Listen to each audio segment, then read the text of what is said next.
자, 오늘은 우리가 이제 약간 공격형 성향인지 수비형 성향인지 축구 중계 보면서 여러분의 투자도 요거 좋다. 지금 공격적으로 가야 하는지 어. 수비적으로 가야 하는지 4팩, 3팩 어느 정도로 이제 우리가 포트폴리오를 짜야 되는지 한번 이야기를 나눠보겠습니다. 네, 우리 과장님과 네. 오늘 이야기를 좀 나눠볼 건데 일단은 오늘 반도체 소부장 이야기를 큰 주제로 준비를 해오셨습니다. 그 좋습니다. 전에 네. 마이크론 실적 발표 참 많은 분들이 네. 그 속보를 기다리셨는데 어떤? 군더더기 없이 너무 좋은 가이던스까지 좋은 소식이 맞아요. 도착을 했습니다. 맞아요. 네.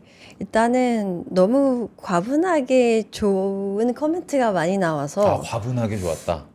이게 너무 좋았다. 그냥 그렇게밖에 설명이 안 되고요.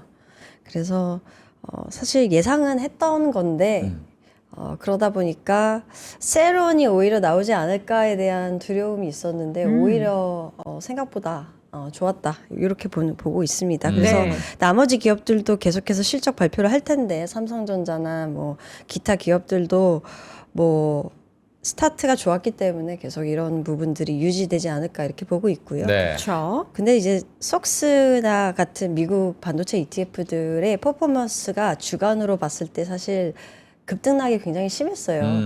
그래서 환산했을 때는 사실 많이 오른 거는 아니기 때문에 예, 그럼에도 좋은 호재는 분명하다 이렇게 보고 있습니다. 네. 호재성 뉴스 기사 뭐 실적 이런 내용들을 사실 우리 시청자분들이 하루 종일 들으셨던 내용들이기 때문에 네. 우리는 이제 여기서 제일 중요한 거는 어떻게 그럼 앞으로 시장을 대응할 것인지가 관건일 텐데 과연 반도체 쪽 투자를 할 때 뭐 우리나라에서는 삼전 닉스 뭐 투자하는 거는 저희 여러 차례 말씀드렸잖아요.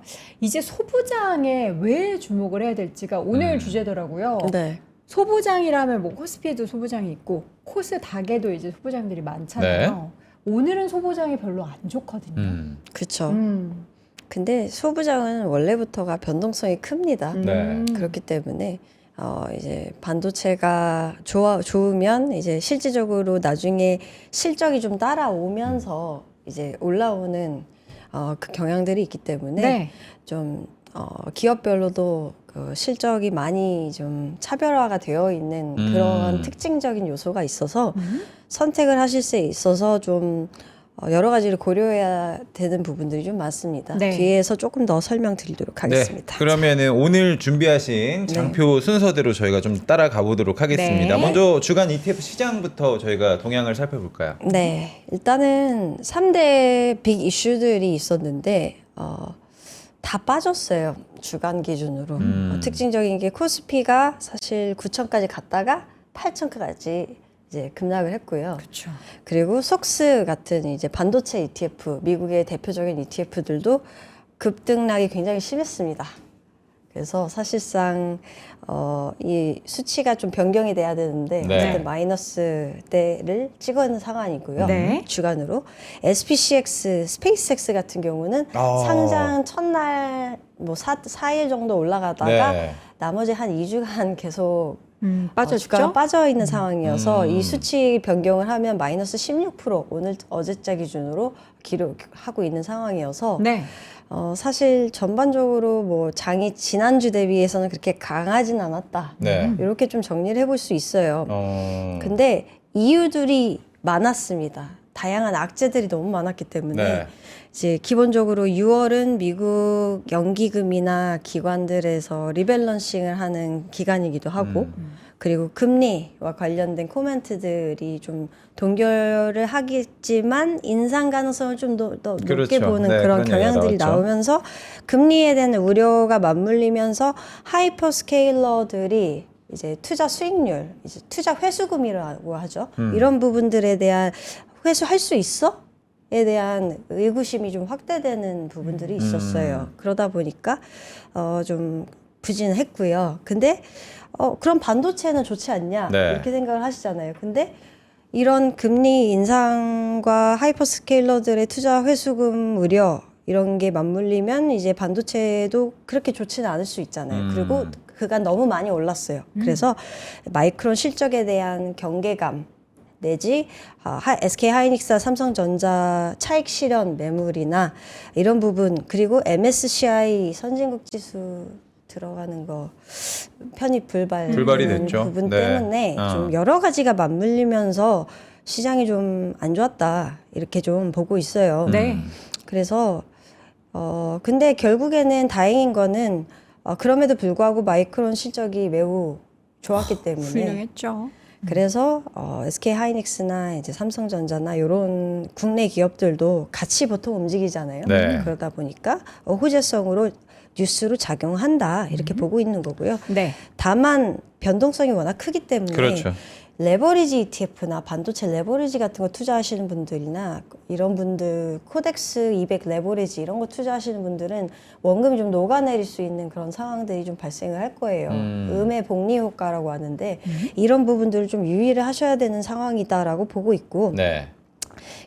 그 외에 뭐 스페이스X는 이제 하락한 가장 큰 이유 중에 여러 가지가 또 많았어요. 이제 계속 채권 발행하고 기업 인수하고 상장하자마자 막 이렇게까지 돈을 쓸 여력이 돼? 그리고 손실이 났는데 약간 이러면서 결국에 이게 계속 괜찮을까에 대한 의구심이 확대되면서 유통 물량 자체는 5%도 안 되잖아요. 그러면 그렇죠. 사람들이 매도를 이만큼만 해도 급락을 해버리니까 이런 상황이 발생하면서 결국에 이게 좀 여러 가지로 맞물리면서 좋지는 않았지만 네. 좋아질 여지는 저는 그래도 있다라고 생각은 해요. 네. 그 중에 하나가 이제 아무래도 지수 편입 스페이스X 같은 경우는 지수 편입 아직 나스닥 앞두고 있고 네. 그리고 국내 물가 지표라든가 미국 물가 지표 이제 이런 부분들에 대한 해석이 이제 계속 나올 건데 저는 PC 물가나 이런 부분들은 전쟁 끝났잖아요.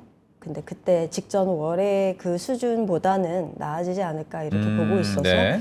뭐 금리에 대한 부분이 조금 더 완화적으로 흘러가지 않을까 이렇게 보고 있고요.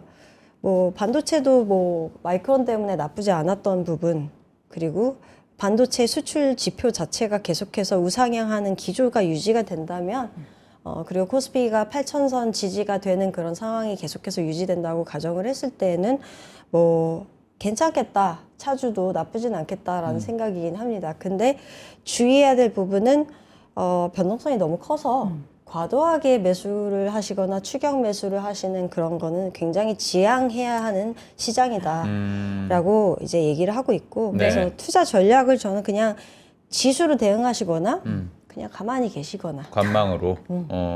아니면 미래를 염두해서 그냥 좀 반도체 외에 빠져있는 저평가되어 있는 정책 수혜주, 지주나 뭐 네. 방산이나 뭐 기타 좀 전력이나 이런 것들을 좀 담는 방식이 있을 거고요. 네. 세 번째는 뭐 반도체 올라갈 거를 노려서 계속 타점을 노리시는 방향 이런 세 가지 방식 정도로 좀 나눌 수가 있겠습니다. 그 타점이라는 거는 이제 최근처럼 급락이 한 번씩 나왔을 때 그러니까요. 정말 하나도 화요일 날. 네. 갖고 계시지 않았던 분들은 물론 이제 과거 대비해서 많이 올라온 가격이라고 하지만 미래에 대한 전망을 네. 개인적으로도 그 네. 시장의 뷰를 같이 따라간다라고 하면은 뭐 접근해 볼 수 있다라고는 하지만 네. 일단 오늘같이 사실 급등할 때는 따라간다라는 거는 물론 뭐 10분의 1씩 네. 산다라는 관점에서는 가능하겠죠? 근데 또 이제 이제 앞으로 나에게 기회가 없을 것 같아 막 이런 생각은 사실 하지 맞아요. 않는 게 네. 좋지 않을까라는 생각도 들어요. 사실 오늘같이 올라갈 때 사시면 안 되고요. 네. 그렇죠. 빠졌을 때 사셔야 되기 때문에 근데 손이 잘 안 나가요. 그렇죠. 근데 이제 그럴 때 과도하게 내 손을 들어가는 게 아니라 네, 요만큼 이렇게 들어가서 네. 이렇게 따라 올라가는 형태. 근데 저도 실수를 합니다. 그렇기 때문에 저도 분할 매수, 분할 매수. 분할 매수를 하는데 금액을 너무 크게 조금 네. 더 늘려서 들어갔다가 호가가 좀 그런 상황이죠. 저기 하나만 좀 여쭤보고 네. 싶은 게 네. 이제 6월 전략이라고 하셨으니까 아직 뭐 6월 넷째 주 마지막 주가 남아 있으니까 그렇게 정리를 해주신 것 같은데 사실 네. 저희의 마음은 또 7월로 가 있습니다. 그렇죠. 이미 가 있어요? 이미 가 있어요. 7월로 저는 아직 가 안 있는데 네. 7월부터 이제 국민연금이 네. 리밸런싱을 본격적으로 7월부터 하겠다라는 걱정이 있기도 하고요. 네. 그렇지만 7월에 또 우리가 기대하는 실적들이 또 나오기 시작을 하니까 네. 그러니까 7월을 전반적으로 봤을 때 좀 조심성을 가지고 접근해야 되는지 아니면은 실적을 믿고 가지고 계신 분들은 좀 홀딩 느낌으로 가셔야 되는지 어떻게 판단을 하고 계세요? 일단은 미국 같은 경우는 지금 리밸런싱을 6월 달에 중순에부터 쭉 진행을 해서 그게 6월 말 정도까지 마무리가 될 거고요. 네. 그러면 이제 신규로 유입되는 자금들을 활용해서 또 다시 리밸런싱을 하는 전략이 7월부터 이루어질 거예요. 그러면 결국에는 실적 시즌과 맞물렸을 때 AI 관련된 빅테크나 이런 실적이 찍히는 주식들로 자금이 또 쏠릴 또 가능성은 쏠려요. 그럴 가능성은 유의미하다. 있죠. 다만 이제 변동성은 커질 수 있겠죠. 네. 왜냐하면 계속해서 아직까지 금리와 관련된 부분들이 이제 정해진 게 없잖아요. 네. 그리고 지금 연준 새로운 의장은 케빈 허씨. 케빈 허씨는 그분은 성향이 정확하게 드러나지가 않는 분이기 때문에 이게 어떻게 흘러갈지 예상이 사실 안 돼요. 네. 근데 다행인 거는 이제 연말까지 태스크포스 만들어서 이제 자체적으로 어떤 전략을 가져가야 될지에 대해서 고민을 한다라고 이제 자체적으로 얘기를 했어요. 그렇기 때문에 엄청 드라마틱한 인상이나 드라마틱한 액션을 취하진 않을 거라고 저는 그냥 그렇게 생각을 하고 있어서 결국에는 동결로 좀 가지 않을까 이렇게 좀 보고 조심스럽게 이렇게 얘기를 하기 때문에 그런 기조라면 뭐 그냥 AI가 당분간도 계속 갈 거다. 네. 그리고 결국에 AI 하이퍼스케일러들은 이제 버블 논란에 계속 휩싸여 있고 반도체주들은 계속 물량을 받아서 계속 주문이 들어가야 되는 상황이잖아요. 그렇기 때문에 반도체는 계속 좋을 것 같아요. 저는 연내 뭐 내년까지도 계속 좋을 거라서 네. 네. 코어는 반도체로 계속해서 그냥 7월도 계속 가져가셔야 되지 않을까. 그냥 똑같은 얘기를 자꾸 반복하는 것 같은데 어쩔 수 없어요 지금. 네. 네. 근데 이게 사실 네. 최근에 저 그런 얘기 많이 하는데 개그 코믹 프로그램에서조차 반도체 얘기, 주식 투자 얘기를 많이 해요. 아, 근데 꽁트에서도. 박현지 과장님이 네. 아마 6개월 전에도 이 얘기 하셨을 거예요. 음. 그때도 삼성전자, 하이닉스 못 산 분들 포모 왔을 때 어떤 ETF로 구성해야 맞네, 돼요? 맞네. 그 얘기 우리 올 봄에도 했고요. 네. 올 초여름에도 했어요. 네. 근데도 이제 많이 올라와서 혹은 내가 들어가면은 너무 이제 기대 수익률이 적지 않을까 하는 그런 생각에 아예 못 가지고 계신 분들은 그냥 끝까지 안 가지고 가시거나 네. 아니면은 지금이라도라는 생각이 든다면 우리 이전에 했었던 그 영상을 찾아보면서 그런 ETF를 좀 분할로 매수하는 그런 시점은 아직은 늦지 않았다라고 생각을 하시는지. 일단은 너무 과도하게만 안 들어간다면 저는 반도체는 어쨌든 기본적으로 가져가야 된다는 생각이기 때문에 네. 그만큼 확실한 친구가 없어요. 장에서 네. 제가 봤을 때. 그래서 무조건 넣으시는 게 안전하다. 그래서 반도체 소부장을 오늘 얘기하는 가장 큰 이유 중에 하나도 네. 패밀리스나 이런 애들이 너무 많이 올랐다라고 생각을 하시면 상대적으로 조금 그래도 접근이 가능한 친구들 그리고 낙수 효과를 후에 받아갈 만한 친구들이 뭐가 있을까를 좀 생각해 보면 소부장이 나오더라고요. 저는. 네. 그래서 말씀드릴 예정입니다. 그러면 우리 빠르게 네. 상승, 하락, 시장 쭉 좋습니다. 보고 네. 본격적으로 소부장 얘기를 한번 해볼게요. 네. 여러분, 저희가 조용히 축구 얘기하지 않는 건 크게 뭐 이렇게 화들짝 놀랄만한 그런 경기는 없고요. 소리 한번 지르겠습니다. 예. 들어가면. 전 진짜 골 들어가면 여러분 훅 치고 들어갈게요. 골이 우리가 이제 넣으면 네. 훅 치고 들어가겠습니다. 지금 상황은 좀 잔잔하게 잔잔바리, 초반 잔잔바리. 탐색전을 예. 지금 하고 있는 상황이다라고 좀 말씀드리고 네. 자 국내 ETF 시장 동향부터 살펴주시죠. 어떤 것들이 올라갔을까요? 일단 특징적인 부분을 보시면 차이나 과창판 그리고 치넥스 이제 창업판부터 차이나 심천 치넥스 뭐 이런 차이나 반도체 코덱스 한국 대만 IT 프리미어 같은 중국계 테크 그러네요. ETF들 네. 좀 보이시죠? 네. 이게 다 6월 동안 6월 1일부터 한 22일자 기준으로 환산을 해봤을 때 가장 주가가 많이 올랐어요. 이런 테크 ETF들이. 네. 근데 그간 많이 눌려 있었잖아요. 중국 테크 ETF들이. 근데 왜 이렇게 올라가는가에 대해서 좀 제가 살펴보니까 네. 일단은 CXMT라는 창신 창신 메모리라는 기업이 있는데 반도체 이제 쪽 기업인데 네. 이 기업이 과창판 상장한다는 소식이 들려오고 있고 그 유니트리 로봇주도 로봇이죠. 이제 상장한다는 얘기까지 들려오면서 좀 테크주에 좀 활기가 뛰는 그런 모양새이지 않을까. 게다가 중국 정부 자체에서 AI나 이런 반도체를 계속 국가 전략 산업으로 밀고 있잖아요. 네. 그러니까 지원금이나 이런 부분들도 계속 확대될 거라서 이 기대감이 이제 계속해서 확산되고 있는 부분들이 좀 나타나고 있는 것 같아요.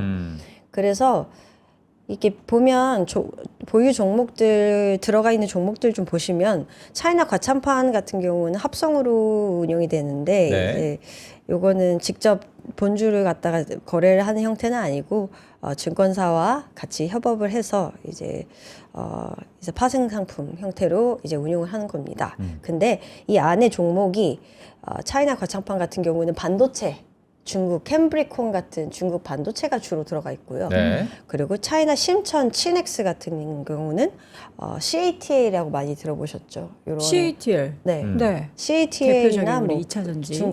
중소형 VC 같은 VC에 들어가 있는 기업들로 좀 구성되어 있는 둘 다 테크에 집중되어 있는 형태의 그런 ETF인데 이런 친구들이 계속 올라가고 있고 그 옆에 한국 대만 IT 프리미어는 우리나라 삼성 SK 하이닉스와 이제 대만의 미디어텍 같은 반도체 부품 쪽이나 삼성전기 이런 오. 기업들까지 다 들어가 있어서 이 친구도 퍼포먼스가 굉장히 좋습니다. 그러니까요. TSMC도 들어가 있는 거잖아요. 네. 그러면 네. 보시면 나스닥이랑 S&P는 저기 밑에 있어요. 밑에 수익률이? 네, 수익률이. 근데 위에 보시면 한국 코스피 그리고부터 시작해서 대만 프리미어 IT 쪽 그리고 그 밑에 과창판 이런 식으로 포진이 되어 있어요. 네. 그러니까 결국에 이제 중국 테크 쪽도 조금 화랑이 나타나고 있다. 이렇게 좀 보이고 있습니다. 좋습니다. 계속해서 우리 하락도 한번 살펴보도록 하겠습니다. 국내. 하락은 사실 별로 특징적인 요소는 크게 눈에 띄는 건 없고 2차 전지 관련된 주들이 조금 빠졌습니다. 그래서 뭐 일단은 반도체 외에 좀 에너지와 관련된 좀 테마 ETF들이 좀 빠진 것 같고요. 뭐 더 드릴 말씀은 특별히 없어서 넘어가도록 할 거고요. 네. 그리고 미국으로 넘어가게 되면 네. 인텔, 슈퍼마이크로, TSMC 같은 단어가 좀 보이시죠? 네. 이런 기업들의 특징은 다 어떻게 보면 AI와 연관이 되어 있죠. 그래서 하나씩 좀 얘기를 해보면 좋습니다. TSMC 같은 경우는 이제 대만에 있는 많은 이제 파운드리나 반도체 소부장에 들어가 있는 기업들이 가격 단가, 제품의 가격 단가를 올리기 시작했습니다. 이제 우선적으로 부품 가격이 올라가다 보니까 미디어텍 같은 이런 소부장 가격 올리면서 TSMC도 가격을 올려버리는 상황이 발생했고 네. 이익률이 개선이 되겠죠. 그러면 네. 그 이런 기대감 때문에 결국에 계속해서 올라간 것 같고요. 그리고 슈퍼 마이크로 같은 애들은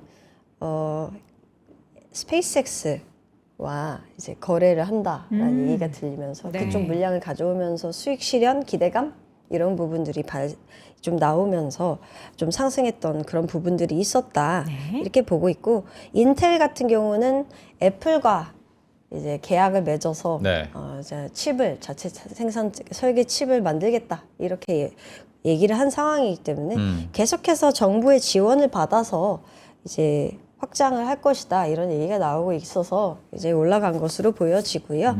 그래서 개별 종목 단으로 많이 움직였다 이렇게 좀 저는 보고 있습니다. 네. 하락 쪽은 사실 다 코인입니다. 코인 요새 쪽이 코인이 너무 안 정말 좋죠. 네. 네, 다 코인이어서 사실 뭐 더 말씀드릴 하나 부분은 보이는 게 넷플릭스도 저 안에 들어가 있긴 하네요. 넷플릭스가 사실 뭐 살아날 방법이 없나요? 주가적으로 봤을 때는 정말 계속해서 하락만 보여지는 것 같아가지고. 넷플릭스가 사실 그 계속해서 기업을 인수를 하려고 하고 있어요. 네. 근데 그게 다 무산이 되고 있거든요. 아 그래요. 시도만 보여주고. 네, 한 두세 군데를 인수를 하려고 계속 했는데 네. 다 파토가 나고 있어서 계속 뭐 좋지 않습니다. 흐름 자체는. 그래서 당분간은 그냥 반도체에 집중하시는 게 좀 적절해 보입니다. 자, 그럼 이제 주간 신규 ETF 몇 가지 한번 보도록 하겠습니다. 네, 일단은 눈에 띄는 거는 우주라는 단어가 좀 눈에 띄고요. 네. 우주. 네, 키움에서 미국 우주 데이터 센터 인프라라는 ETF가 하나 나왔고 네. 솔에서는 우주 항공 밸류 체인이라는 ETF가 나왔습니다. 근데 제가 좀 내부적으로 좀 살펴보니까 미국 우주 데이터 센터 인프라는 우주 테크 ETF들이랑 좀 다르더라고요. 어떻게 종목 달라요? 구성이.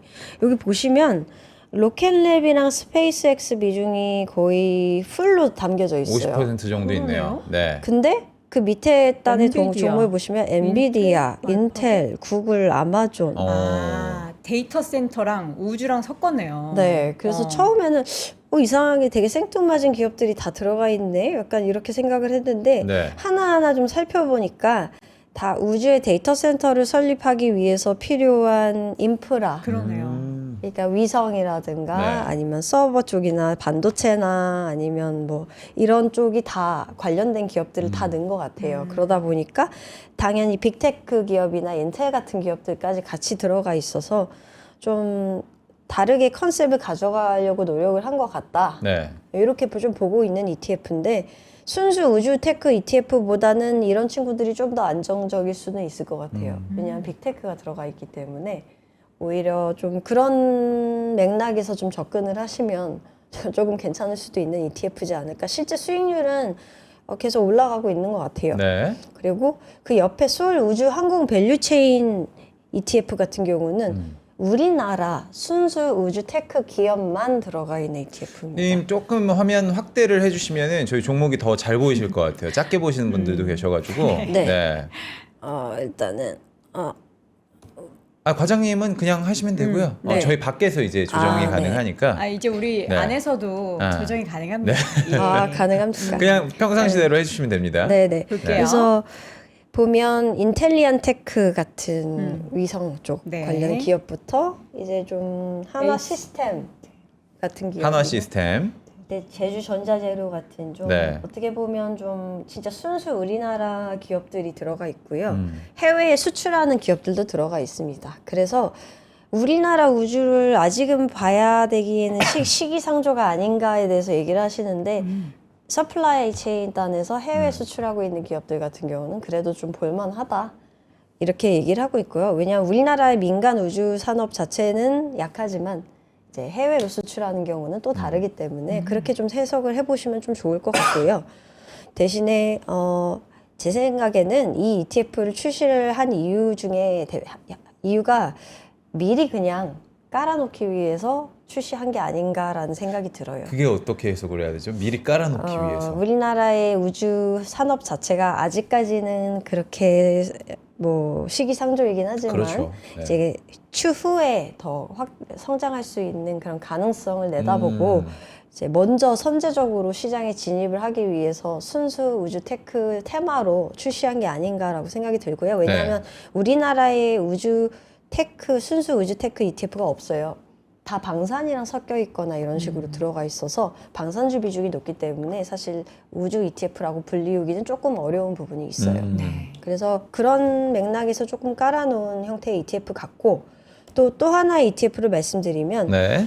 우주는 아닌데 현대차 로보틱스 밸류체인 탑3 플러스라는 ETF가 있어요. 근데 우리나라에 현대차 그룹 ETF나 현대차 밸류체인 ETF나 이런 거 신규 상장된 거 많아요. 꽤 그렇죠. 많죠. 네. 피지컬 근데 AI도. 탑3도 있고. 네, 많습니다. 근데 얘 차별점 같은 경우는 제가 좀 살펴보니까 안에 종목에 엔비디아랑 구글이 들어가 있어요. 그렇습니다. 네. 그러니까 글로벌하게 가겠다라는 거예요. 그래서 현대차 그룹을 많이 담아가면서 해외 기업을 담고 빅테크를 담아가는 형태의 ETF인 것 같아서 오히려 어떻게 보면 좀 컨셉이 다르다? 네. 이렇게 보고 있어서 LG 이노텍 들어갔는데 엔비디아나 알파벳 구글 들어가 있다. 그래서 좀 컨셉이 좀 다르게 잡은 것 같다. 이렇게 말씀드리고 있고 네. 제가 물어보니까 이게 어쨌든 보스턴 다이나믹스 상장 그쵸. 앞두고 네. 그거를 노려서 출시가 된 컨셉의 ETF다. 뭐 이렇게 보시는 분들도 있더라고요. ETF 쪽에서 사실 로봇 기대감으로 현대차 그룹에 대한 신상품도 굉장히 많이 출시가 됐잖아요. 네, 근데 이번 시장을 보면서 현대차가 고점이 제가 70 후반대였던 것 같은데 네. 50만 원대로 이제 쭉 미끄러졌단 말이에요. 그래서 네. 현대차는 어때요? 이렇게 물어보시는 분들이 계시는데 많아요.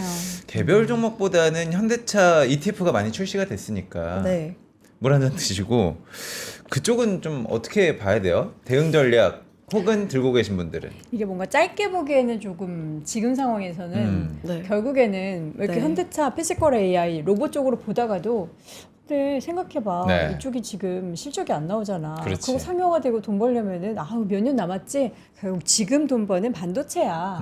수급이 좀 이쪽으로 다시 이쪽 갔다가 다시 이쪽으로 돌아오는 폭락이 나와도 결국 빠르게 반등하는 거는 반도체일 거다 하면서 네. 다시 이쪽으로 오는 그런 좀 상황이 펼쳐져서 아무래도 관련한 피지컬 AI 쪽에 주식들이 좀 잘 못 오르는 게 아닌가 싶기도 하고요. 일단 뭐 말씀하신 게 맞아요. 이제 반도체가 너무 세서 상대적으로 그 외의 친구들이 소외가 되고 특히나 단일 종목 레버리지 ETF 같은 게 출시가 되면서 수급을 다 거의 블랙홀처럼 빨아들이고 있다 보니까 네. 이제 그 외에 ETF들이 많이 못 오르는 그런 특성들이 좀 많이 나타나고 있어요. 그래서 좀 우려스러운 부분은 그거이긴 한데 다행히 과거에 현대차가 주가가 많이 올랐나요? 를 생각을 해보면 네. 많이 안 올랐죠. 그리고 오래 걸렸죠, 올라오는데. 그렇기 때문에 지금 단기적으로 확 올라왔다고 해서 이게 계속 왜 안 가요? 라고 물어보면 조금 더 인내심을 갖고 가야 될 필요성이 있지 않을까라고 생각을 하고 있고요. 하긴 우리 정말 네. 뭐 얼마 전만 생각해도 30만 원 선만 가면 내려가고 네. 가면 내려가고 했던 게 현대차라는 종목이었으니까요. 네네. 그래서 조금 더 모아간다라는 개념으로 계속 접근을 하실 경우에는 괜찮을 것 같아요. 예를 들어서 한 먼 미래 10년, 20년 내다보고 그냥 모아간다. 현대차 그룹 ETF나 현대차를 모아간다라는 개념으로 뭐 자녀 계좌나 이런 데다가 넣어두시거나 뭐 이런 식으로 접근을 한다면 좀 마음이 좀 더 편해지시지 않을까라고 네. 생각을 하고 있고요. 근데 단기적으로 로봇 테마 ETF로 접근을 하셔서 뭐 한 연내 100% 수익을 내겠다 이러시는 거면 사실 접근하시는 방향 자체 접근 방법이 조금 잘못됐다라고 생각이 들어서 네. 오히려 그렇게 접근하실 거면 반도체를 사시는 게 더 나을 것 같고 네. 그 이 친구는 조금 어쨌든 기술적으로 구현이 돼야 되는 부분들이 조금 더 시간이 걸린다라고 생각을 하셔야 될 것 같아요. 네. 자, 자, 현재 시각 10시 지금 30분 지나고 있는 가운데 네. 축구는 전반 29분 44초, 45초 지나고 있고요. 0대 0 상황에서 방금 전에 남방훈 선수가 우리나라 골문을 향해서 열심히 찼지만 딱 골키퍼가 가볍게 안으면서 깜짝이야. 예, 아. 넣었다고 하는 줄 아우, 알았죠? 깜짝이에요. 네. 무슨 일 있으면 좀 말씀을 해주시고. 제가 아, 먹혔으면은 네. 침울했겠죠. 예. 그리고 넣었으면은 정말 절제하면서 좋아했겠죠. 네. 예, 알려드리겠습니다. 사실 여러분들이 지금 댓글창으로 의견들을 이제 축구 보시면서 저희 방송 보신 분들이 계셔가지고 얘기를 보고 있는데 네. 그렇게 지금 우리 선수들의 퍼포먼스가 좋은 것 같지는 않아요 지금 댓글 아. 분위기 상으로는. 약간 아. 몸을 좀 아끼는 거 아닐까라는 어, 그런 생각. 네. 예, 이렇게 힘을 빼고 좀 시작을 하다가 이제 우리는 갈 길이 멀잖아요. 몰아치기. 오케이. 멀기 때문에 네. 이제 지금 40 몇 강이죠? 지금 저희가 48강, 48강. 네, 그럼 32강으로 향해야죠. 헷갈려. 네. 48강, 32강인데 여기서부터 힘 빼면 안 되니까 음. 좀 차분하게 한다라고 생각하죠. 뭐 예, 좋게 생각하겠습니다. 네, 자, 우리 저희 마지막에 소개해줬던 상품명을 좀 알려달라고 해가지고 네. 이것만 제가 말씀드릴게요. 코덱스 현대차 로보틱스 밸류체인 탑3 플러스. 저희가 뭐 추천 종목이라기보다는 눈에 띄는 또 신상을 소개시켜드리는 네. 짤막한 코너였습니다. 자, 2부 순서로 바로 넘어가 보도록 하겠습니다. 자, 여러분들 뭐 소부장 많이들 관심을 갖고 계시긴 한데 우리가 지금 투자해도 될까에 대한 궁금증 가실 텐데요. 그래서 저희가 한번 사연을 준비를 해봤습니다. 네. 반도체 사이클에서 가장 큰 병목은 어딜까요? 팹리스, 캐펙스 투자 확대의 가장 큰 수혜 업종은 소부장일 겁니다. 코스닥 흐름이 그런데 매우 불안한데 투자해도 될지 ETF로 투자한다면 선택 옵션을 알려주세요 라고 한번 정리해 보겠습니다. 네. 소부장, 네. 낙수 효과, 네. 결국 돌고 돌아서 이 돈이 소부장 쪽으로도 흐를 텐데 흘러가야죠. 지금 이렇게 네. 기다리고 있는데 네. 이거 언제 떨어지나? 저 낙수효가 언제 떨어? 약간 고드름 같은 느낌? 네. 그쵸. 목말라 죽을 것 같아요. 네. 그렇죠. 근데 이제 말씀드릴 수 있는 부분은 네. 결국 KPX 증설을 하게 되면 전공정 장비 쪽부터 시작해서 서서히 부품과 소재 이런 식으로 순차적으로 수혜가 이어집니다. 그리고 개별 종목별로 사실 매출이 찍히는 속도나 이런 부분들이 이제 발주를 넣었을 때와 실제적으로 이제 실적이 찍히는 그 구간에서의 그 차이가 분명히 발생을 하기 때문에 네. 개별적으로 종목별로 그런 차이점이 분명히 뚜렷하게 존재를 해요. 그래서 소부장이 은근 낙수 효과로 효과를 보겠지만 그만큼 투자해서 종목을 픽하기가 되게 어려운 분야라고 저는 생각을 해요. 맞아요. 개별 종목 단으로 접근하기 어렵습니다. 음. 그래서 오히려 그냥 ETF로 접근을 하시게 되면 그래도 좀 폭넓게 투자를 하셨을 때 그래도 어느 정도 갈 수 있는 그런 구간들이 좀 생기지 않나라고 저는 이렇게 생각을 하고요. 네. 근데 이제 가장 큰 소부장의 강점이라고 말할 수 있는 부분은 결국에 빅 패밀리스들의 계속해서 투자를 확대하고 있다라는 거죠. 그러면 주문이 계속 들어간다는 그렇죠. 거고. 근데 그 미국의 반도체 소부장과 이제 일본 반도체 소부장과 우리나라 반도체 소부장과의 또 차이점도 매우 뚜렷합니다. 맞아요. 뚜렷해요. 네, 그래서 이게 생각을 하실 때 이제 좀 어떻게 접근을 해야 되는지 고민을 좀 하셔야 하는 부분들이 큽니다. 근데 미국 같은 경우는 사실 전공정 장비 기업들 비중이 좀 높아요. 네. ASML부터 시작해서 Applied Materials라고 이제 식각이나 증착이나 그러니까 쉽게 얘기해서 이제 웨이퍼에다가 선을 그려요. 네. 그거를 미세하게 그려요. 어. 그래서 칩을 만든다는 거고요. 근데 이제 나중에 후공정은 패키징 쪽으로 들어가면 이거를 갖다가 테스트하고 이제 잘 되나 작동 잘 되나 확인해서 검수해서 불량 제품 빼내고 다시 뭐 그런 작업을 하는 거를 후공정이라고 얘기를 하는데 네. 어쨌든 미국은 전공정 중심 그리고 우리나라 같은 경우는 좀 원래는 후공정 중심이지만 하지만 최근에 전공정 쪽으로도 좀 계속해서 좀 두각을 나타내는 기업들이 뭐 주성 엔지니어링이라든가 주성 엔지니어링. 이런 기업들이 좀 네. 두각을 나타내고 있는 기업들이 스물스물 나오기 시작을 하면서 좀 각광을 받기 시작한 거고요. 근데 HBM이나 이런 쪽에서 좀 강점을 갖고 있는 그 소부장 같은 경우는 후공정에 좀 많이 포진이 되어 있고 네. 상대적으로 우리가 네. 그래서 HBM 소부장 수혜주, 뭐 후공정이라고 보통 많이 얘기하고 전공정은 전반적으로 그냥 KPX 증설에 따른 이제 확대에 따른 수혜를 고스란히 즉각적으로 빨리 가져갈 수 있는 그런 기업들이다라고 조금 이해를 하시는 게 편합니다. 네. 그럼 예를 들어서 우리나라 이제 반도체 투톱이라고 보는 삼전닉스가 계속해서 실적이 좋고 네. 여기도 투자를 늘리게 되면 네. 가장 빠르게 수혜가 가는 게 소부장 중에서도 전공장, 전공정. 장비 쪽일 거고요. 그 다음에 이제 이게 전반적으로 이제 부품, 소재로 이어지는 형태라고 네. 생각을 하시면 돼요. 그래서 사실 우리나라는 역사적으로 후공정 장비 업체들이 조금 더 각광을 받아오다가 네. 이게 바뀌기 시작한 게 얼마 안 됐어요. 그래서 전공정도 좀 관심이 많이 높아져서 주성 엔지니어 이런 애들 많이 올랐잖아요. 그런 부분들만 봐도 결국에 장비주에 대한 관심들은 조금 먼저 선제적으로 조금 확인이 되기 시작했다라고 저는 판단을 해요. 네. 이미 많이 좀 올랐으니까. 근데 상대적으로 그 외에 나머지에 대해서는 아직 조금 더디게 많이 못 오른 부분들이 분명히 있다라고 네. 생각이 들어서 어떻게 그러면 접근을 하는 게 좋을까에 대해서 좀 생각을 해보면 저는 네. 오히려 좀 폭넓게 전후공정 다 다. 소부장 전반적으로 좀 분산해서 투자하는 게 조금 더 안정적일 수도 있겠다라는 생각이 들긴 합니다. 네. 근데 결국에 근데 그러면 이런 질문을 많이 하세요. 반도체 소부장이 그래 낙수 효과라고 해. 근데 도대체 왜 다른 코스닥보다 더 좋다라는 거지? 라고 얘기를 하실 수 있어요. 그렇죠. 다른 코스닥 네. 기업보다 왜 반도체 네. 왜 장비가 좋지? 더 좋냐? 왜냐하면 지금 아까 제가 말씀드렸듯이 네. 반도체가 실적이 찍히잖아요. 그렇죠. 실적이 명확하게 잘 찍히는 기업은 반도체고 그리고 지금 실적이 견고해서 성장성이 돋보인다라고 하는 기업들의 비중이 이제 코스닥 내에서 높아질 거다라고 생각이 들어요. 네. 특히나 이제 코스닥 승강제라고 이번에 9월 달에 추진되는 그렇죠. 것만 봐도 지금 예상되는 거는 프리미엄이랑 스탠다드 관리군으로 이렇게 나눠질 건데 프리미엄에 들어가는 그 기업의 비중이 최대 50%까지가 반도체로 구성될 거라는 얘기가 있어요.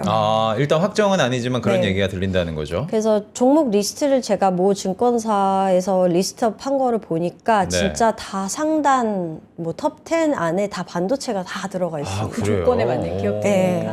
네, 그래서 그만큼 그러다 보니까 타임 폴리오에서 나온 네. 코스닥 액티브 상품 이번에 포트폴리오 리밸런싱 한 거 혹시 보셨을까요? 아직 못 봤습니다. 봤어요. 싹 다 반도체 소부장으로 갈았습니다. 우리의 바이오 없고 이름 아예 바꿔야 없어요. 되는 거 아니에요? 반도체 액티브. 소부장 네, 반도체 액티브로? 액티브 어. ETF로. 그렇게 하면 좋긴 한데 액티브니까 또 그냥 어떻게 바뀔지 모르지만 중요한 거는 지금 3개월 전에 그 종목 구성을 네. 좀 보시면 바이오가 많이 들어가 있었어요. 근데 지금 구성 보시면 완전 반도체로. 바뀌었다. 그러니까 이게 확실히 반도체 소부장에 대한 관심도가 높아지고 기대감이 반영이 많이 되고 네. 있다라고 액티브 쪽에서도 반영이 되고 있다라는 게 확인이 되고 있고 네. 그리고 소부장들은 결국에 후행해서 오르잖아요. 그러니까 낙수 효과라는 게 어차피 장비 발주에서 실질적으로 실적이 개선이 확인되는 그 시점에 시차가 있지만 그럼에도 불구하고 주가가 후행해서 오르니까 네. 반도체 투톱 같은 경우가 주가 레벨이 부담스러운 상황에서 주가가 빠질 때 이런 나머지 소부장이 올라가는 거니까 네. 그런 맥락에서는 저는 이제 계속해서 관심을 가져볼 만한 이유가 분명히 있다라고 말씀드리고 그리고 이제 첨단 이제 HBM이나 이런 거 만들 때 우리가 공정 단계가 있는데 그 공정 단계가 이런 상품이 좋아지면 좋아질수록 뭐 3배 내지 4배까지도 공정 단계가 늘어나요. 그러면 자연스럽게 장비 수요도 계속 늘어나거든요. 네. 그리고 장비 수요가 늘어나서 어느 정도 그게 시스템이 만들어지면 부품을 계속 갈잖아요. 네. 그럼 재고 소진돼서 부품 갈고 그 안에 들어가 있는 소재도 계속 간단 말이에요. 그러면 계속 순차적으로 계속 구조적으로는 수익이 반복적으로 일어나는 그런 구조가 나타날 거라서 네. 되게 쉽잖아요. 네. 그렇게 되면 되게 쉽게 돈을 많이 벌 수 있는 구조인 거예요. 그냥 뭐 네. 노다지죠, 뭐 노다지. 네. 그러니까 뭐 나쁠 게 없다. 그러니까 그렇게만 생각하면 이해가 되긴 하는데 네. 제가 반도체 소부장에 대한 늘 품고 있는 의문은 네. 반도체 큰형들이 갈 때도 같이 따라서 못 가는 애들이 혼자 거기가 가겠냐. 꺾이면은 심리적으로 여기도 꺾이지 않을까. 아, 그거는 후행이라고 얘기는 하시지만. 그쵸. 그런 부분에 대한 우려감은 분명히 있는데 네. 일단은 발주를 넣었잖아요. 일단 우리 계약을 했으니까. 그리고 그리고 모든 소부장이 다 올라간다라는 건 아니고요. 네. 이제 소부장 기업들도 아까 제가 말씀드렸듯이 개별적으로 발주를 해서 실적이 찍히는 그 내용들이 다 달라요. 그래서 개별적으로 편차가 크기 때문에 이제 다 올라간다는 거는 절대 아니어서 네. 이제 그들이 쉬어가는 구간들도 분명히 있다. 반도체 투톱이 올라가도 쉬어가는 애들도 있을 거고 가는 애들도 있을 거고. 근데 반도체 소부장 ETF의 강점은 가는 곳과 안 가는 곳의 비중을 적절하게 배치를 해서 분산해서 투자를 했을 때 네. 그래도 올라갈 수 있는 구간 그리고 하방을 좀 지지할 수 있는 그런 구간들이 나타난다라는 거고요. 그래서 ETF로 접근을 하셔라라고 소부장 쪽은. 말씀드립니다. 네. 자, 그럼 정말 많은 ETF 중에서 우리 또 박현주 과장님의 뽑은 네. 박현주 과장님 뽑은 4가지 ETF를 한번 볼까요? 네. 네. 일단은 저는 소울에서 나온 AI 반도체 소부장이라고 하는 이제 전반적으로 소재, 부품, 장비까지 다 좀 두루 분산 투자할 수 있는 형태의 ETF를 하나 가지고 왔고요. 네. 두 번째는 에이스에서 나온 AI 반도체 탑3라는 ETF가 있는데 얘는 SK 하이닉스나 삼성전자, 한미 반도체를 이제 완전 톱3로 가져가면서 네. 밑에 이제 소부장 기업이 일부 포함되어 있는 형태의 좀 어쨌든 주도주도 가져가면서 가져가는 형태의 아까 얘기하셨던 우려 사항 있잖아요. 네. 투톱만 꺾이면 얘네만 갈까요? 뭐 같이 들어가 있으니까 좋죠, 그러면. 뭐 약간 네. 커버가 되는 형태의 ETF인 거고요.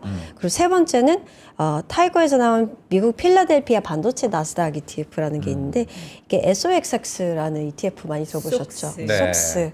그런 것처럼 이제 미국 반도체 업종 전반에 걸쳐서 투자를 하고 있는데 미국은 어쨌든 장비주 비중도 꽤 됩니다.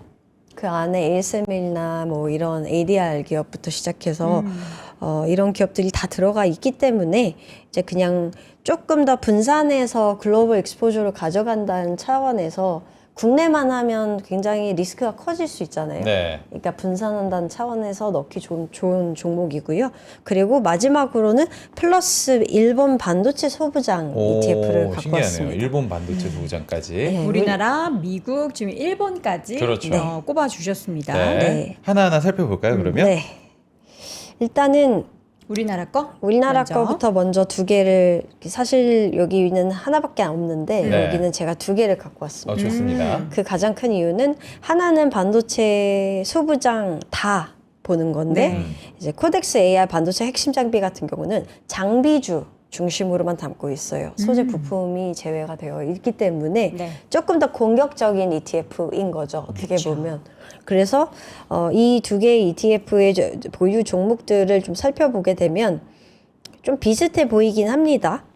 근데 차이가 현저하게 좀 보이는 게 뭐 없는 종목은 이오테크닉스나 PSK, SKC 같은 기업들에서 좀 차이가 보인다 네. 이렇게 보여지고요.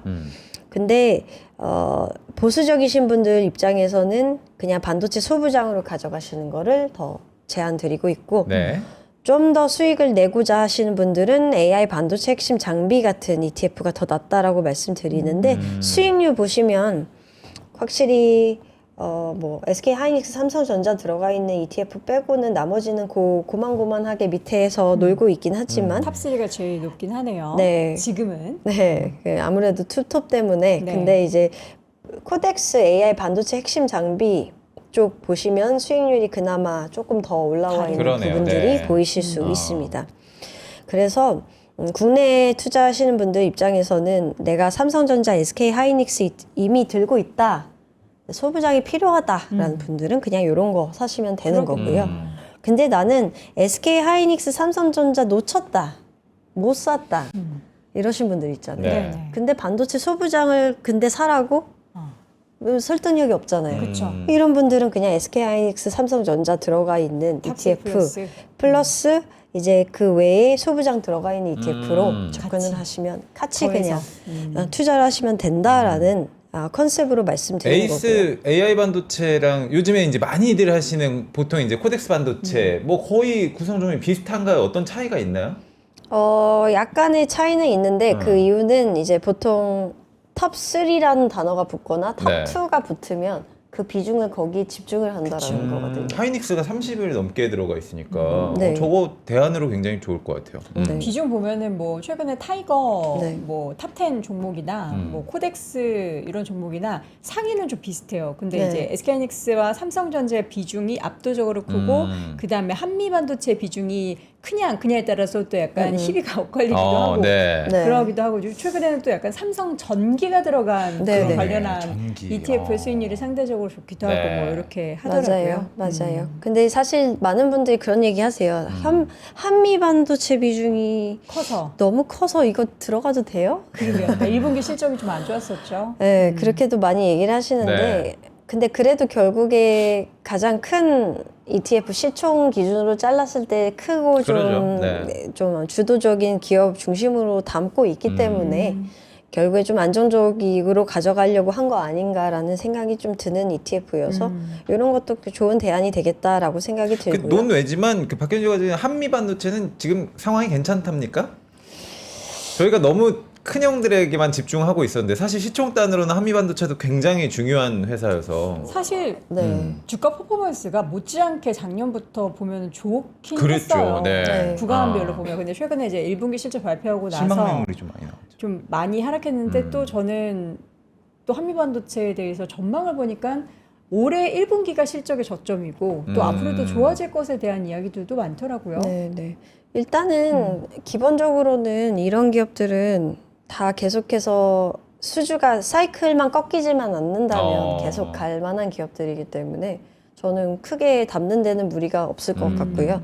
다만 이제 반도체 아까 소부장 쪽은 그 편차가 그 분기마다 이제 편차가 심해질 수가 있다라고 말씀드렸잖아요. 네. 그렇기 때문에 일시적으로 그렇게 했다가 또 수주가 또 풀려서 또 좋아지는 구간이 오면 또 올라갈 거라고 저는 생각해서 네. 그냥 담아도 된다 네. 이렇게 말씀드리고 있고요. 네.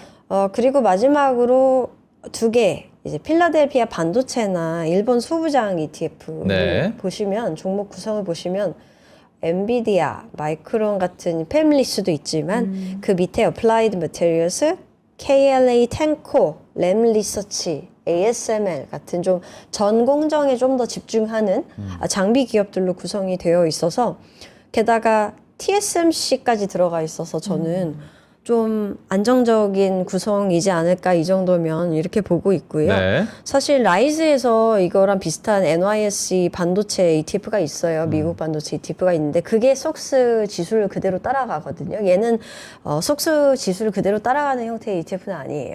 그런데 종목 구성을 좀 보니까 이게 조금 더 저는 개인적으로 장비주 비중이 조금 높게 분포가 되어 있어서 괜찮아 보여서 갖고 온 ETF이기도 하고요. 네. 저 실제적으로 사이즈도 보시면 되게 커요. 순자산액 기준으로 굉장히 큰 ETF여서 연금 계좌에서 담아가기 좀 무난한 ETF가 되지 않을까 그러네요. 네. 이렇게 생각을 하고 있고요. 네, 일본 소부장을 그러면 갖고 온 이유에 대해서 좀 말씀드려보면 네. 일본은 어쨌든 기본적으로 소부장이 중심인 곳 아닙니까? 사실상. 그래서 도쿄 일렉트론이나 뭐 신제츠나 뭐 이런 기업들 대다수가 사실 이런 소부장으로 돈을 버는 기업들입니다. 네. 그래서 사이클적으로 이런 일본 소부장, 대만 소부장부터 시작해서 우리나라 소부장까지 해서 전반적으로 지금 사이클적으로 나쁘지가 않아요. 네. 소부장 기업들이. 그리고 지금 최대 반도체 내에서의 병목이 어디에서 발생하는가를 좀 살펴보게 되면 네. 결국은 부품이나 이제 장비 쪽에서 나타나고 있습니다. 부품이 부족해서 결국에 더 만들 수 있는 반도체를 못 만들고 그래서 주문을 더 못 넣고 하이퍼스케일러들이 더 뭔가 퍼포먼스를 못 보이는 게 다 연쇄적으로 연결이 되기 때문에 네. 결국에 시장은 소부장이지 않을까라는 생각이기도 합니다. 뭐 거꾸로 보시는 분들도 있어요. 하이퍼스케일러들이 뭐 돈이 있어야지 투자를 하고 뭐 이게 다 증설을 부품까지 하고, 네. 이어지지 않냐 아. 이렇게도 얘기하시는데 저는 뭐 역발상으로 거꾸로도 좀 생각을 할 수 있다 이렇게 생각을 하고 있습니다. 그래서 포트폴리오 단으로 좀 접근을 하시는 게 좀 좋겠다라고 말씀을 드리긴 해요. 네. 왜냐하면 국내 소부장만 들고 가기에는 조금 부담스러울 수 있고 그렇다고 해외만 가져가면 국내가 가파르게 오르는데 포모가 되게 세게 올 수도 있고 이렇잖아요. 그래서 코스닥에 대한 좀 믿음을 갖고 일부 반도체 소부장을 좀 담아가면서 해외 엑스포저로 같이 가져가시는 전략이 좀 안정적이겠다라고 말씀드려요. 그래서 그냥 저는 그 필라델피아 반도체 나스닥 같은 거 그냥 하나 넣으시고 네. 국내 소울 AI 반도체 소부장 같은 거 하나 넣으시면 그게 가장 안정적인 구성일 것 같고요. 네. 근데 이제 조금 더 공격적으로 가져가시는 분들 같은 경우는 제 생각에는 아까 얘기했던 국내 반도체 핵심 장비 같은 거 가져가시는 방법이 좀 공격적일 수 있겠다. 이렇게 좀 말씀드리고 있습니다. 플러스 일본 반도체 소부장이 조금 흥미롭긴 하거든요. 그러니까 다른 것들은 우리가 그래도 익히 알고 있었던 것들이다 보니까 네네. 필라델피아는 뭐 지수를 아침부터 저희가 확인을 하고 또 시장이 열리기도 하고 네. 일본 반도체 소부장의 수익률이 좀 궁금하긴 하거든요. 네. 일단은 수익률 같은 경우는 여기 보시면 네. 그렇게까지 퍼포먼스가 좋지는 않아요. 음. 근데 그래도 이제 계속해서 우상향은 하고 있는 상황인데 장비 관련한 사이클이 돌아오면 또 이제 가장 또 또 예민하게 그렇죠. 반응할 먼저 반응할 수가 종목들이라서 있으니까. 일본이라서 그래서 지금 보면 반도체 ETF들 수익률이 그 대만, 일본, 한국 다 이제 일본이나 대만 같은 경우는 굉장히 좋아졌어요. 최근에. 네네. 그래서 최근에 저희 팀에서도 일본 반도체 관련된 ETF 자료가 나오기도 하고 네. 그래서 계속해서 주목해 볼 그 ETF들은 결국에 반도체인 것 같아요. 자, 지금 반도체 관련해서 사실 다음 달이 코스닥 30주년 그렇죠. 뭐 네. 기념 뭐 행사가 여러 가지 열린다고 하는데 행사도 하고 뭔가 그거에 맞춰서 정부가 관련해서 코스닥 시장을 조금 더 활성화할 수 있을 만한 그런 발언들을 하지 않을까 하는 네. 기대감이 있기는 한데 사실 이제 아무리 뭐 정부의 정책이 그렇게 나와도 시장의 관심이 맞아요. 수급이 그쪽으로 가지 않으면은 뭐 정책 100개 정책이 나와도 뭐예요? 못 가죠. 정책은 뭐. 시장을 이길 수가 없죠. 근데 네. 결국에는 이제 우리는 정책보다 더 중요한 그 업황이나 그 음. 관련해서 수혜를 받을 기업들의 옥석을 가려야 하는데 뭐 하나 이게 딱 잘 고르면은 정말 뭐 좋겠지만 네. 시장이 뭐 수익률을 더 상회하는 기대할 만한 내용들이 나오긴 하겠지만 그게 안 된다. 그게 어렵잖아요. 그렇기 때문에 우리 또 박현주 과장님이 소개해 주신 다양한 ETF를 통해서 미리 요거는 이제 지금부터 시작 땡 촥 이게 아니고 이제 미리 좀 기다리는 그런 관점인 거잖아요. 네, 그렇습니다. 미리 기다리시고 네. 인내를 하셔야 되는 시장이기도 하고요. 인내. 네, 그 변동성이 앞으로 지금 6월 이후에 7월이 좀 더 낫지 않을까라고 기대는 하고 있는데 이제 금리가 어떻게 또 이제 튀느냐에 따라서 장이 또 막 급변할 수도 있는 상황이어서 이제 많은 전문가분들이 나오셔서 하는 얘기 있으시잖아요. 요즘 그냥 좀 쉬어라. 쉬어라. 이런 게 오히려 더 날 수도 있는데 뭐 그래도 좀 저렴해진 그런 ETF 종목 업종 ETF나 이런 건 좀 담아가시는 전략도 저는 괜찮겠다. 아까 현대차 그룹 ETF 이런 거 있잖아요. 네. 네. 많이 빠져 있잖아요. 그런 거는 좀 접근해 보면 괜찮지 않을까. 그리고 지주사 ETF 이런 것들도 생각보다 힘을 많이 못 발휘하고 있어서 그래요? 네, 뭐 물론 SK 스퀘어 이런 거 말고요. 네네네. 이제 그냥 일반, 정말 우리가 일반 빌려했을 지주, 때. 네, 금융지주사 네. ETF나 증권주 ETF나 이런 거는 좀 힘을 못 쓰고 있으니까 그러게 실적이 그렇게 좋다라는 업종과 기업들도 지금 네. 워낙에 반도체로 쏠린 수급 때문에 네. 움직이지를 못해요. 네, 그래서 당분간은 계속 이럴 것 같아서 아. 근데 이제 모아간다는 매집을 한다라는 관점에서는 매집. 좀 아무래도 외인분들도 보면 반도체 올인이라고 얘기를 해도 네. 결국에 싼 주식을 싸게 매입을 해서 비싸게 파는 전략을 선호하시잖아요. 네. 그리고 코스닥 매수 매도 하시는 패턴을 보시면 네.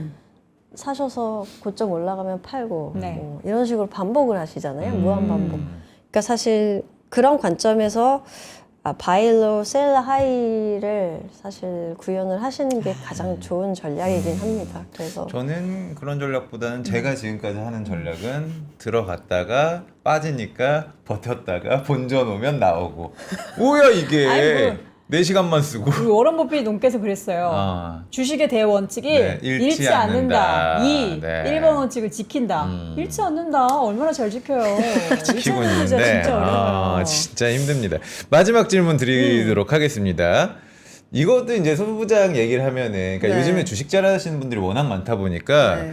실적이 너무 좋은데 가격이 싼 주식을 고로 우리가 좋은 주식이구나 이런 식으로 말을 많이 하잖아요. 맞아요. 근데 반도체. 그게 반도체예요. 얘네는 아직도 실적 대비 가격이 싸네. 근데 소부장을 봤을 때 어머나 얘네들은 생각보다 가격이 비싼 거 아니야? 라고 생각하시는 분들이 계세요. 그럼에도 소부장을 또 관심을 좀 공부를 해야 되는 이유가 좀 있을까요? 일단은 SK 하이닉스랑 반도체 그 삼성전자가 간다라는 전제라면 무조건 국내 소부장은 무조건 공부를 하셔야 되고요. 왜냐하면 서플라이 체인이 다 그쪽에 몰려 있잖아요. 어쨌든.